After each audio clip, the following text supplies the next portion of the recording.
Ladies and gentlemen, please welcome the Pilita Corales. The French are glad to die for love. A kiss on the hand may be quite continental, but diamonds are a girl's best friend. A kiss may be grand, but it won't pay the rental on your humble flats or help you feed your pussycat. Men grow cold as girls grow old, and we all lose our charms in the end. But square cut or pear shape, these rocks don't lose their shape. Diamonds are a girl's best friend. Tiffany!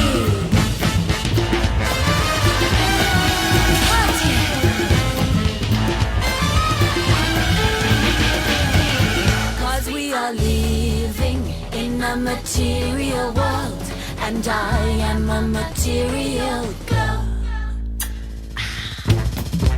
Come and get me, boys.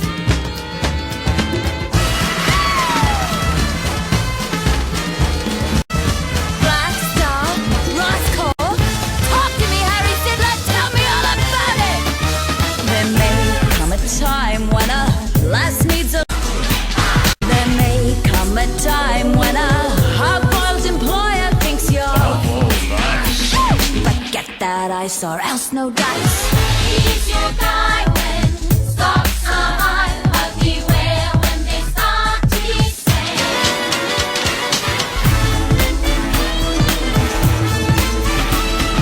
Diamonds are a girl's best. Diamonds are a girl's best. Diamonds are a girl's best. Let's make love. Yes, that's what I want. Oh, come on.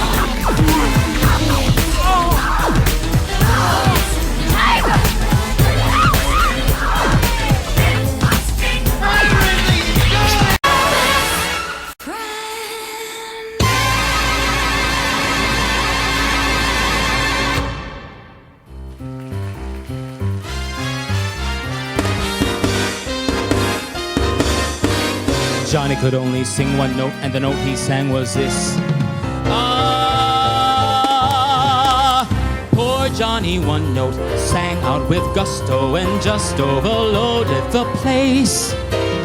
Poor Johnny, one note, yelled willy-nilly until he turned blue in the face. For holding one note was his ace. Couldn't hear the brass, couldn't hear the drums. He was in a class by himself, by gum. So poor Johnny one note got in Aida, indeed a great chance to be brave. He took his one note, howled like the north wind, brought forth wind that made critics rave. While Verdi turned round in his grave, couldn't hear the flute or the big trombone. Everyone went mute, Johnny stood alone. Cats and dogs stopped yapping, lions in the zoo all were jealous of Johnny's big trill. Thunderclaps stopped clapping, traffic ceased its roar, and they tell us Niagara stood still. He stopped a train whistle, boat whistle, steam whistle, cop whistle, all whistles bowed to his skill.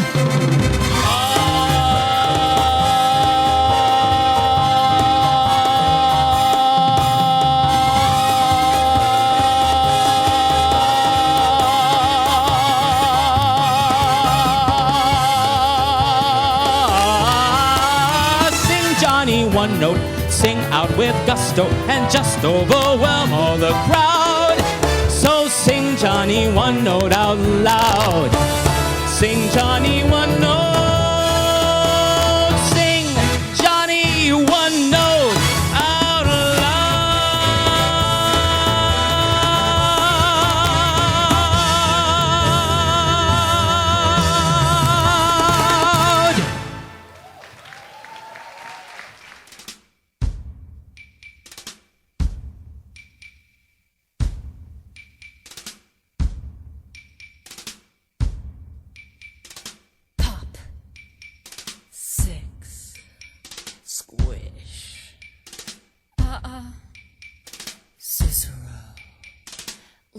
shits.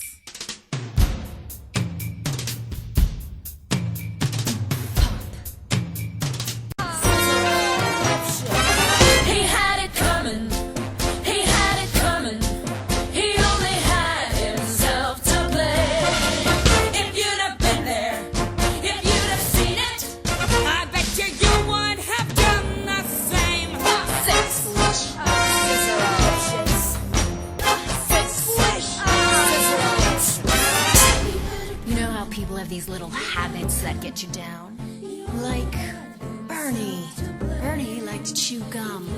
No, not chew. Pop. So I came home this one day and I'm really irritated and I'm looking for a little bit of sympathy. And there's Bernie lying on the couch, drinking a beer and chewing. No, not chewing. Popping! So I said to him, I said, you pop that gum one more time. And he did. So I took the shotgun off the wall and I fired 2 warning shots. Into his head. He had it coming. He had it coming. He only had himself to blame. If you'd have been there, if you'd have heard it, I bet you would have done the same.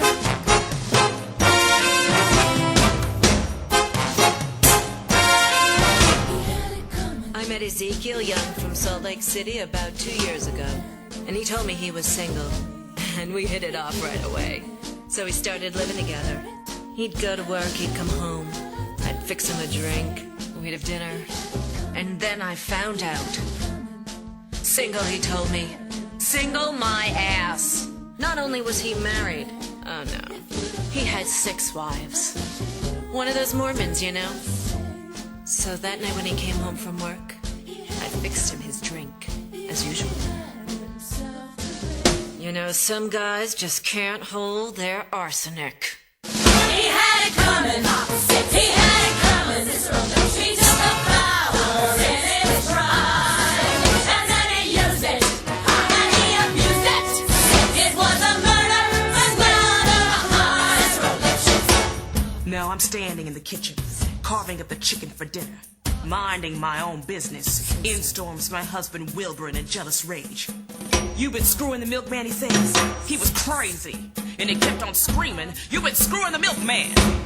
And then he ran into my knife. He ran into my knife 10 times. If you'd have been there, if you'd have seen it, I bet you would have done the same.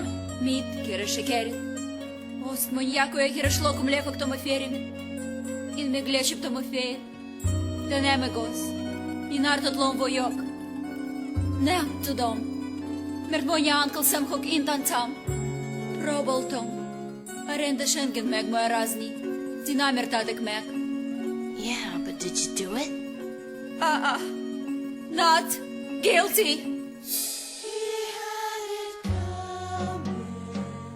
My sister Veronica and I had this double act, and my husband Charlie traveled around with us. Now, for the last number in our act, we did these 20 acrobatic tricks in a row. 1, 2, 3, 4, 5, splits, spread eagles, backflips, flip-flops, one right after the other. So this one night before the show, we're down at the Hotel Cicero, the 3 of us boozing, having a few laughs. And we ran out of ice, so I go out to get some. I come back, open the door, and there's Veronica and Charlie doing number 17, the spread eagle. Well, I was in such a state of shock, I completely blacked out. I can't remember a thing. It wasn't until later, when I was washing the blood off my hands, I even knew they were dead. They had it coming! They had it coming! They had it coming! They had it coming! All along! I didn't do it, but if I'd done it, how could you tell me that I was wrong? They had it coming! They had it coming! They had it coming all along! I didn't do it, but if I'd done it, how could you tell me that I was wrong? I loved Al Lipschitz more than I could possibly say. He was a real artistic guy. Sensitive. A But he was always trying to find himself. He'd go out every night looking for himself, and on the way, he found Ruth, Gladys, Rosemary, and Irving's. I guess you could say we broke up because of artistic differences. He saw himself as alive, and I saw him dead.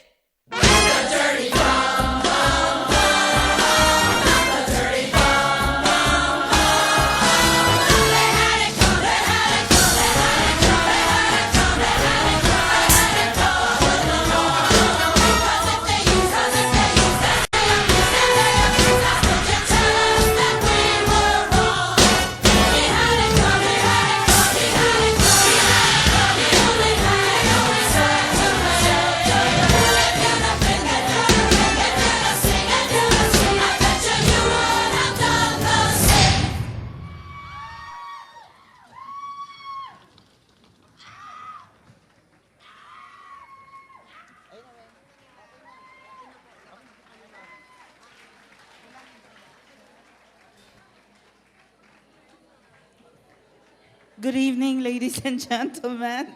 My name is Mitch Valdez. For some of you who don't know me, I am a woman.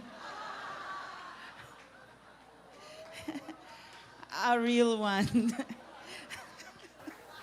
Yes, although they're great and they're very intimidating. Okay, tonight we're having fun, and so I would like to slow down the pace by giving you a song that celebrates the Filipino personality. For some of you here who are not Filipinos, maybe this can help you understand Filipinos better, and what more than being able to sing a song for you. So can I have music, please?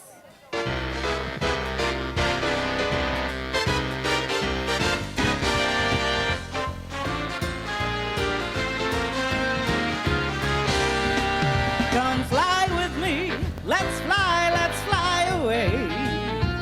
If you could use some exotic booze, there's a bar in Fort Bombay. Come fly with me, let's fly away. This is the way Filipinos go against negatives. With all the bad news we've been hearing, to counteract it, we celebrate, and we celebrate with a passion, okay? So for some of you who are non-Filipinos, and you may be wondering, what keeps us smiling in the midst of all these problems? It's because the Filipino is very resilient. He is very creative. He is very flexible. I'll just give you an example through my own personal experiences. Every time I travel abroad, everybody encounters, challenges, etc., etc. But being a Filipina, I adjust immediately. Just an example, the first time I went to Los Angeles, California, in the very early 70s, yes, there were no cell phones, there was no email, there was no computer, there was no internet, there was no fax machines. If you wanted to call home, you had to go through the operator, and the phones were still rotary at that time. So you had to dial, and then the operator answered, "Operator," because this is LA, and they're undergoing their own tragedies also at a certain point now because of all the fires. But in the early 70s, they were still okay. And this is operator, and I go, "Hello? I'd like to make an overseas call to Manila, Philippines. The number is 727223. I'm very proud of my accent because I grew up in Tokyo, Japan. And I studied in International School of the Sacred Heart, where Princess Michiko graduated. I don't look it, but I'm, Japanese bred. And then she goes, "I'm sorry, I can't understand you." So I said, "Oh dear, there goes my Sacred Heart International School diction." And so I said, "I'll try again." I said, "When you